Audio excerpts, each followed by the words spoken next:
आज हम चैप्टर 3 जो पेयर ऑफ लीनियर इक्वेशंस हैं, इन्हीं के बारे में आगे देखेंगे। आगे की एक्सरसाइजेस को देख लेंगे। इसमें हमने पढ़ा था कि टू वेरिएबल्स में लीनियर इक्वेशन थे जिनको सॉल्व करके उनके सॉल्यूशंस को यानी कि एक्स और वाई की वैल्यू को फाइंड आउट करना था। इसके लिए हमने अलग अलग मेथड देखा था, जिसमें हमने ग्राफिकल मेथड देखा, सेकेंड हमने सब्स्टिट्यूट मेथड देखा। अब इस वीडियो में आज हम देखेंगे एलिमिनेशन मेथड के बारे में। ठीक है, चलिए। जैसे कि यहाँ पर एलिमिनेशन मेथड नाम ही है, तो आपको मालूम होगा एलिमिनेशन मतलब होता क्या है। एलिमिनेट करना मतलब कि किसी एक को, किसी भी एक वेरिएबल को पूरी तरीके से ख़त्म कर देना। ठीक, इसका मतलब होता है रिमूव कर देना। पॉलिनोमियल जो इक्वेशंस दिए गए हैं उनमें से एक वेरिएबल को पूरी तरह से हटा देना। इसी मेथड को कहा गया है एलिमिनेशन मेथड। अब इस मेथड को हम अप्लाई कैसे करते हैं? जैसे सपोज़ यहाँ पर नीचे आप देख रहे होंगे, एक क्वेश्चन दिया गया है, 9x minus 4y equal to 2000 sorry. And second polynomial है 7x minus 3y equal to 2000। ये ठीक है। तो यहाँ पर हमें करना क्या होता है कि हमारे पास जो दो वेरिएबल दिए गए हैं एक्स और वाई, इनमें से किसी भी एक वेरिएबल का, कोई भी एक वेरिएबल जो आप लेना चाहें, एक्स या वाई जो भी आप चाहें, किसी भी एक वेरिएबल के कोफिशिएंट को सेम करना होता है। किसी भी एक वेरिएबल के कोफिशिएंट को सेम करना होता है और फिर उसे आगे सॉल्व करना होता है। तो सेम कैसे करेंगे? जैसे कि फर्स्ट इक्वेशन में आपको दिख रहा होगा कि ये लिखा है 9x minus 4y equal to 2000। ठीक है, और सेकेंड में लिखा हुआ है 7x minus 3y equal to 2000। Suppose अगर हम एक्स के कोफिशिएंट को सेम करना चाहें या वाई के कोफिशिएंट को, तो जैसा कि इस क्वेश्चन में यहाँ पे दिया गया है कि ये इस क्वेश्चन में वाई के कोफिशिएंट को सेम किया है इन्होंने। तो यहाँ पर वाई का कोफिशिएंट है 4 और यहाँ पर है 3। सेम नहीं है। सेम कब होता? अगर हम फर्स्ट इक्वेशन में 3 से मल्टीप्लाई कर देते और सेकेंड में 4 से, तो 4 3 ज़ा 12, करेक्ट, एंड 3 4 ज़ा 12। तो इस तरीके से ये हो जाता। तो ऐसा ही किया गया है। और नीचे यहाँ पर जब, हाँ, यहाँ पे आपको ध्यान रखना है, जब हम मल्टीप्लाई करते हैं तो सारे टर्म में मल्टीप्लाई होगा। जैसे कि फर्स्ट है तो 9 into 3 27x minus minus 4y का 3 से मल्टीप्लाई हुआ तो 4 3 ज़ा 12y इक्वल टू 2 इंटू 3 6000। तो मीन्स सारे टर्म में उस डिजिट से, उस नंबर से मल्टीप्लाई होगा। उसी तरह सेकेंड वाले में देख लीजिए। जैसे 7, सेकेंड में हमने 4 से मल्टीप्लाई किया। ठीक है, तो 7 into 4 28x minus 3y into 4 12y equal to 4 into 2 8000। तो इस तरीके से हमें करना होगा। अब यहाँ पे आपको दिख रहा होगा कि ये देखिए, y वेरिएबल का जो कोफिशिएंट है वो सेम हो गया। अब यहाँ से हमें दोनों को एडिशन या सब्ट्रैक्ट करना होता है। अब आपको ध्यान क्या देना है, कब हम एडिशन करेंगे, कब सब्ट्रैक्ट करेंगे। जिस भी वेरिएबल का आपने कोफिशिएंट को सेम किया है, अगर उसका साइन सेम है, सेम साइन है दोनों का, तो फिर आपको सब्ट्रैक्ट करना होगा। और अगर दोनों का साइन सेम नहीं है, डिफरेंट डिफरेंट है, एक का पॉजिटिव एक का नेगेटिव, तो फिर आप नॉर्मली एडिशन ही करेंगे। तो देखिए यहाँ पर कैसे एडिशन किया गया है। यहाँ पर फर्स्ट सेकेंड वाले को लिखे माइनस, क्योंकि दोनों का साइन सेम था, माइनस माइनस इसलिए हमने निगेटिव किया। और फिर फर्स्ट वाला यहाँ पे किया इक्वल टू ये। मतलब आपको कैसे करना है कि फर्स्ट जो हमने यहाँ पे इक्वेशंस बनाए हैं, ये जो इक्वेशंस हमने बनाए हैं, इनको आपको एक तरफ सॉल्व करना है और इन दोनों को आपको एक तरफ सॉल्व करना है। सेम वेरिएबल का सेम वेरिएबल से सब्ट्रैक्शन होता है, आपको मालूम है। यहाँ से आप जब सॉल्व करेंगे तो y इक्वल टू आपकी कोई वैल्यू एक आ जाएगी।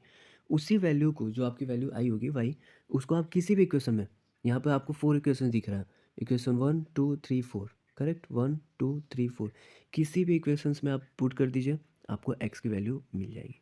तो ये था हमारा एलिमिनेशन मेथड, जहाँ पर आपको किसी भी वेरिएबल के कांस्टेंट को सेम करना होता है। किसी भी वेरिएबल की जो कोफिशिएंट है उसका, उसे आपको सेम करके सब्ट्रैक्ट या एडिशन करना होता है। ठीक है, चलिए। अब यहाँ पर आपको एक चीज़ ध्यान रखना है। कई बार ऐसा होगा कि जब आप क्वेश्चन सॉल्व करेंगे तो हो सकता है एक्स और वाई का कोई वैल्यू ही ना आए। जैसे कि एग्जाम्पल 9 है। यहाँ पर जब आप नोटिस करेंगे कि यहाँ पर 2 4 सेम नहीं था, 3 6 सेम नहीं था। सपोज आप एक्स को अगर सेम करना चाहें तो आप ऑब्वियसली 2 से मल्टीप्लाई करेंगे। तो 2 2 जा 4x होता है, 3 2 जा 6y। तो यहाँ पे आप देखेंगे कि x और y दोनों वेरिएबल के कोफिशिएंट सेम हो जा रहा है। दोनों का सेम ही होना चाहिए, क्योंकि अगर दोनों का सेम हो रहा है तो ऐसे कंडीशन में आपको कुछ भी x और y बचेगा ही नहीं, जीरो आएगा। 0 इक्वल टू 9, कोई एक्स वाई आएगा नहीं। तो फिर ऐसे कंडीशन में होता क्या है? ऐसे कंडीशन में होगा कि इस क्वेश्चन के कोई भी सॉल्यूशंस नहीं होंगे। ठीक है, तो ये आप ध्यान रखिएगा। ऐसा नहीं कि जीरो आ गया तो आप डर जाइएगा कि अरे ये कैसे हो गया, एक्स और वाई आया ही नहीं। तो यहाँ पे ध्यान रखिएगा कि अगर 0 आता है तो इसका कोई भी सॉल्यूशन नहीं होगा। तो इसी तरीके से आपको करना है। अब यहाँ पर हम आपको 3.3 का 1-2 क्वेश्चंस बता देते हैं, जिससे आपको ज़्यादा क्लियर हो जाएगा। इसके बाद नेक्स्ट वीडियोज़ में 3.3 के अदर क्वेश्चंस को हम तो जैसे फर्स्ट क्वेश्चन है हमारा x + y = 5 and second polynomial है 2x - 3y = 4। तो हमें किसी एक वेरिएबल के कोफिशिएंट को सेम करना है। आप जिसका भी करना चाहें, जैसे यहाँ पर वेरिएबल है x और यहाँ भी है x, तो हम x के कोफिशिएंट को सेम करना चाहें तो वो कर सकते हैं, या फिर y के कोफिशिएंट को सेम करना चाहें तो वो कर सकते हैं। चलिए हम यहाँ पर x के कोफिशिएंट को सेम करते हैं। सेकेंड इक्वेशन में हमें x का कोफिशिएंट 2 है, बट फर्स्ट में x का कोफिशिएंट कुछ नहीं है, यानी कि 1 है। तो हमें इन दोनों को सेम करना है। सेम कैसे होगा? अगर इस फर्स्ट इक्वेशन में इसका x का कोफिशिएंट 2 हो जाता तो ये दोनों सेम हो जाते। तो इसी फर्स्ट इक्वेशन में, और ये सेकेंड इक्वेशन है, तो फर्स्ट इक्वेशन में हमें 2 से मल्टीप्लाई करना है, मल्टीप्लाई बाई 2, ताकि ये 2 × 2 2x हो जाए। ये भी 2x है ऑलरेडी, तो 2x सेम हो जाए। चलिए तो फर्स्ट वाले में मल्टीप्लाई करते हैं। 1x × 2 ये हो जाएगा आपका 2x प्लस y × 2 2y = 5 × 2 10। ये हो गया हमारा फर्स्ट इक्वेशन जो था 2 से मल्टीप्लाई करने के बाद। ठीक है, ये अब हमारे फर्स्ट इक्वेशन नहीं है, अब हमारे पास सेकेंड एंड थर्ड इक्वेशन ही है। यहाँ पे आपको सेम वेरिएबल दिख रहे होंगे। सॉल्व करते हैं इसे। आप एडिशन या सब्ट्रैक्शन कुछ भी कर सकते हैं, बट आपको यहाँ पे एक चीज़ ध्यान रखना होगा कि अगर दोनों का साइन सेम है, जिसका भी वेरिएबल आपने, जिसका भी कोफिशिएंट आपने सेम किया है, अगर साइन सेम है तो आप हमेशा उसे सब्ट्रैक्ट कीजिएगा। सब्ट्रैक्ट के लिए फर्स्ट वाले का पॉजिटिव साइन है तो ये माइनस हो जाएगा, पॉजिटिव है तो माइनस हो जाएगा, ये भी पॉजिटिव है तो माइनस हो जाएगा। सॉल्व करते हैं। 2x - 2x क्रॉस हो जाएगा, cancel. -3y and -2y, -3y and -2y -5y = 4 - 10 कितना होगा? 4 - 10 ये हो जाएगा आपका -6, करेक्ट। माइनस से माइनस कैंसिल हो जाएगा। y = 6/5, क्योंकि 5 यहाँ पे मल्टीप्लाई में है, इधर आएगा तो डिवाइड में हो जाएगा। 6/5 ये है आपका y की वैल्यू। इसी y की वैल्यू को आप किसी भी इक्वेशन में, फर्स्ट में, सेकंड में, थर्ड में, किसी में भी रखेंगे तो आपका x का वैल्यू आ जाएगा। चलिए y का वैल्यू पुट करते हैं। Put value of y in equation. आप जिसमें भी फर्स्ट, सेकंड, थर्ड जिसमें भी रखना चाहे रख सकते हैं। फर्स्ट में रख देते हैं in equation first. First equation था हमारा x प्लस y की जगह अभी वैल्यू आया 6/5 = 5। ठीक है, यहाँ पर हम इसका एलसीएम ले लेते हैं। इसका एलसीएम लेंगे तो क्या हो जाएगा? 5 हो जाएगा, और ये हो जाएगा 5x plus 6 = 5, correct. Cross multiply कर लीजिए। ठीक है, यहाँ से अब आप क्रॉस मल्टीप्लाई कर लीजिए।